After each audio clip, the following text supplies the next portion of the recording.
Hi, my name's Lizzy Kinch, and I'm going to read from my sample translation of Anna Rabe's The Possibility of Happiness. This is the first chapter. You are trying to remember. That's the sea, the Baltic Sea, with its grey, restless waves rhythmically driving ashore, never noiselessly.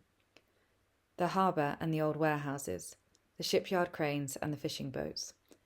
There are the Renaissance waterworks in the market square.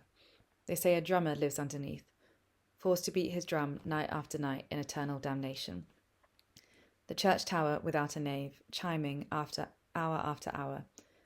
The gloomy ruin behind the hoardings, once another church, and there the narrow cobblestone streets. This corner is where the fruit market used to be. Your aunt weighed bananas on a scale and oranges.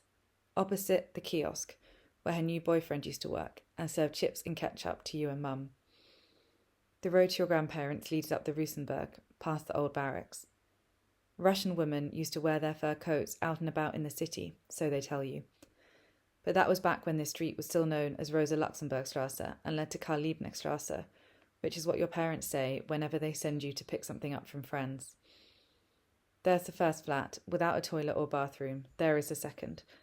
3 rooms, plus a kitchen, bathroom, and separate toilet. Opposite the playground, where the Nazis used to sit. Right there on the corner, Aunt Sabina and Cousin Katya's apartment. The living room full of ashtrays and the Barbie camper fan and VHS tapes from the Polish market, which Katya's new dad brought her. How you loved the smell of smoked cigarettes on the old jumper of Katya's your aunt gave you.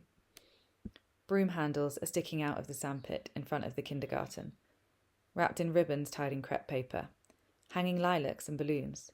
It is June, Children's Day, and it's raining. From the low building you hear yourself and the others singing. Lovely, lovely sun. There's the house that Dad built, the tiny room without a key that belonged to you, the bed in whose darkness you sank. There's Mum, there's Dad, there is Tim, your brother. This is chapter 6. Apart from all the fuss with the flags, I barely remember the last birthday of the Republic, nor was I at the demonstration in the market square. Lots of children were there, though, to protect against arrests. It was the biggest demonstration against the Socialist Unity Party leaders in North Germany. They marched to the front of the Stasi headquarters and demanded an end to the horrors of surveillance. As a sign of peaceful protest, they lit candles in front of the SUP district leader's office. Why did they never tell us what happened? Why didn't they talk about it at school? The new era arrives with lunch, 1990, when everything's over. The classroom at the very end of the corridor in the low-ceilinged kindergarten, just 5 minutes' walk from the flat with the separate toilet. Matthias Reim's voice creaks out of a radio. Damn, I love you, I don't love you.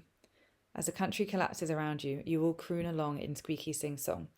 Here comes Kurt, no helmet nor his belt. And just like Frank Zander, you shout, Enough, we want to dance. There are no cooked lunches anymore. Instead, food arrives in polystyrene boxes that you peer inside curiously. There are real corny bars, strawberry flavour. But the bright packaging doesn't contain what it promised. The cereal bars taste awful, and you can't help but retch. But Frau Preussler, the kindergarten teacher, says you have to eat it up. While the other children lie down for their afternoon nap, you sit in front of the cereal bar. It cannot be done.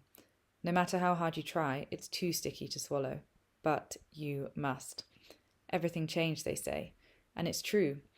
That summer, I went with Grandma Ursel and Grandpa Aunt to McDonald's. The new country tasted different, but the rules we had to submit to stayed the same. You better eat up if you put something on your plate.